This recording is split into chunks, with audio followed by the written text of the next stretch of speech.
What's up, you guys? I'm going to be taking over Wednesdays, and from now on, we're going to have core on the board for metabolic, and then we're going to have rehab over on the strength side. I'm going to be focusing on different body parts each week, starting off this week with some spine love, some spine strength. We're going to be doing 4 moves that are going to improve your overall core, back, full body strength, but we're focusing on the spine. The benefits of practicing rehab exercises or corrective exercises is going to be to help decrease pain, decrease inflammation, decrease swelling in the muscles in the body, especially after we already hit our Monday lower body day and our Tuesday upper body day. It's going to help you with your overall range of motion. This is going to help you strengthen. This is going to help you with your mobility and with stretching. Each Wednesday is going to be different. So let's go ahead and get into it. We have some basic warm-up stretches just to get our spine fluids moving, to get our core nice and activated, and then we're going to jump into the actual strength movements. All right, so the purpose for these next 4 movements are not to be lifting heavy.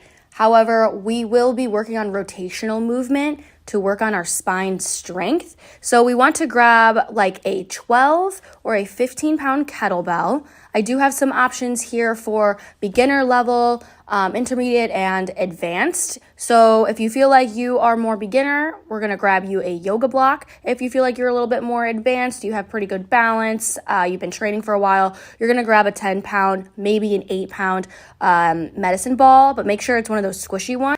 Now that you've decided whether or not you're going to use a yoga block or a ball, we're going to begin with squeezing that object in between our thighs. And from there, we're going to squeeze our glutes, we're going to squeeze our core, we're going to tuck our ribs down, make sure that we're nice and stable. And then we're going to begin with our kettlebell, thumb pointing inwards towards our body. We want to make sure that we are turned in towards one side of the body, and as we're pulling back into a row from that deadlift, we are having a nice torso twist and rotating the spine. All right, on to that second move. Again, we have options. We have the yoga block, we have a PVC, or if you're more advanced, you can use a barbell and you can use a ball. We are going to squeeze that object in between our legs. We're going single leg again. We have the bar or the PVC behind us, and we are going slow, and we are squeezing our core, belly button to spine, squeezing those glutes, staying nice and stable and planted, and we are torso twisting to left, slow and controlled slowly to the right. If you're feeling like you want a little bit more of a challenge, go ahead and exchange that yoga block for a medicine ball, or we can go barbell instead of the PVC. The options are just endless here, you guys. Talk to your coach and see which best for you. And lastly, if you absolutely are struggling to balance, you can plant both those feet to the ground, squeeze with the medicine ball, and throw on that barbell. All right, for the third move, we have landmine rotational movement. So again, with the deadlift starting at one side of the body, keeping our hips forward, and then we're going to rotate, squeeze the core, and pull to the opposite side of our body.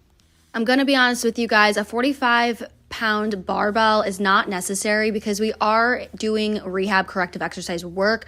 Go ahead and grab a 35-pound, and if we run out of room on the rigs, we do have those little plastic balls. Ask your coach where they are. Last move, go ahead, get into a red band and use a PVC if you're a beginner. If you are a little bit more advanced, you have the option. You can go into a black band if you want to feel a little bit more resistance, and you could also use a barbell. I do not recommend using a 45-pound barbell like I do here. I recommend using like a 30 or a 25, maybe a 35, but nothing too heavy. We are seated on a bench. We have our feet out in front of us, ankles lined up under our knees. We're sitting back, hinging our hips. We're going down nice and low, allowing it to feel good in that stretch, allowing the resistant band to pull when you come straight back up like this. And then that's it, you guys. Repeat 3 to 5 times, whatever feels good for you and your unique body, and good luck.